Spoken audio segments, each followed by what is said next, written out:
Hey everyone. I wanted to come to you today with a poem that I wrote.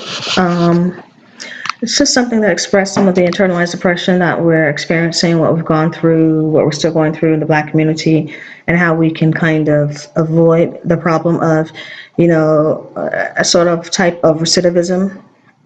Only it's us that are the criminals because we repeatedly keep doing the same things that enhance white supremacy and colonialism and oppression, and we fall into the trap. And it's something where colorism comes into effect, where there's been issues with, just internalized depression beyond a level even of the 1980s. So I wanted to write this so that you can see some of the things that happened in the past and re-examine them according to what's going on now, to make you kind of think a bit. So the name of the poem is called Was It Wrong Thinking Back? And I just want to say, yeah, I do see my picture of the white woman back here.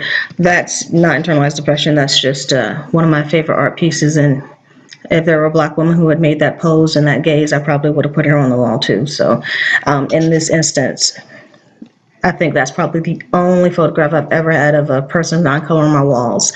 So that's a really big honor, and that is one of my favorite pieces. The photographer is one of my favorites. I think he just passed away, so yeah, you can see why. All right, so the name of the poem is called Was It Wrong Thinking Back? Was it okay that we laughed at the oppressor on evening news growing up when there were multiple reports each week about violent fist-rendering, hate-mongering public beatdowns against racism? The beatdown, an act not only literally showcasing the epitome of countered violence, oppression, and racism expressed in its very essence, but also sarcastically hinting at the same violence as the reason for its presence. Was it wrong that these 1990s early 2000 beatdowns happened specifically in broad daylight on lay street corners in the middle or midst of looming traffic, creating both a nuisance and unwanted scenes of unneeded, senseless violence and brutality towards the oppressor? Detailing, showcasing, countering, sarcastically mimicking that same oppression towards us, with many of them still to this day not getting it. What's wrong? Was it wrong not to care and to blame the quote-unquote other for the things that were rightly noted as their fault, and dig at them for not yet getting it? That perverted promotion of racism was an attempt at the literal prostitution of the Black culture, especially Black women, the sick and twisted fantasy of every lonely nerd and freak that felt powerless. The prevention of rape and violence was in hands of the antithetical other now. We too, quote unquote, now had the power, wanted some attention, and we were having no more of colonialist enslavement and perversion of the Black naked body, the naked psyche. We were having no more. Was it wrong when I think back? Perhaps. Wrong for using the same violence against our oppressors as means of trying to prevent the furthering of it. Wrong for not believing this behavior solved nothing. Instead, just temporarily delaying its very sad and lonely return. Wrong indeed for believing that it would be automatic, that an oppressor would actually understand its own oppression, veiled in stereotypes, racism, sexism, and sometimes just sheer perverted fantasy. Was it wrong to believe that any of this would be sustainable after the Pan-African became a fake hotep colorist? The sexy R&B singer became a misogynistic wife-beating, possible R. Kelly type child molester / F-boy rapist, often having self-esteem levels coinciding with that same oppressor?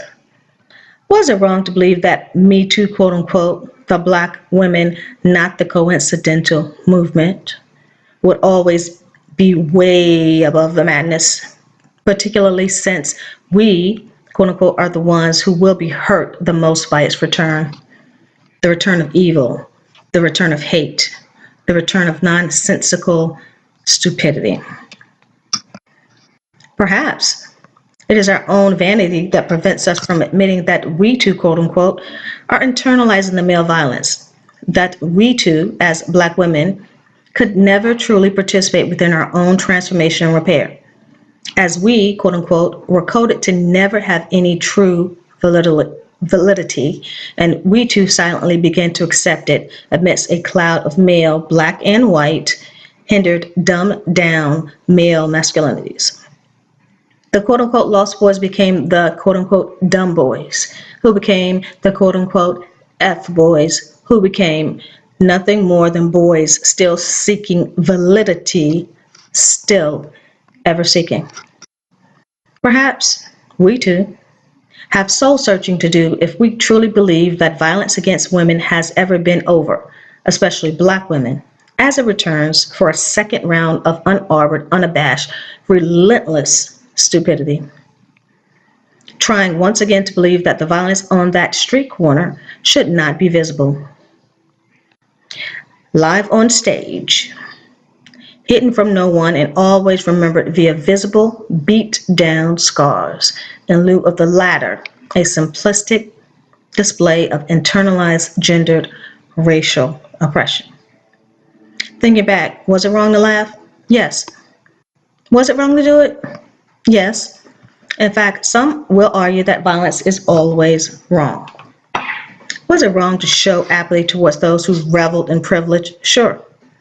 Was it always wrong for them to ignore our PTSD after years of oppression to the point of breaking? Absolutely. But is it more wrong to allow for another generation to begin the same violence once again without knowing the truth? When you hurt Black women, there is a never-ending cycle of injustice. And when we allow for the cycle to continue, we ourselves are nothing but those same damned oppressors. Yes, it is true that violence is always wrong. But if we continue that cycle, aren't we just as, or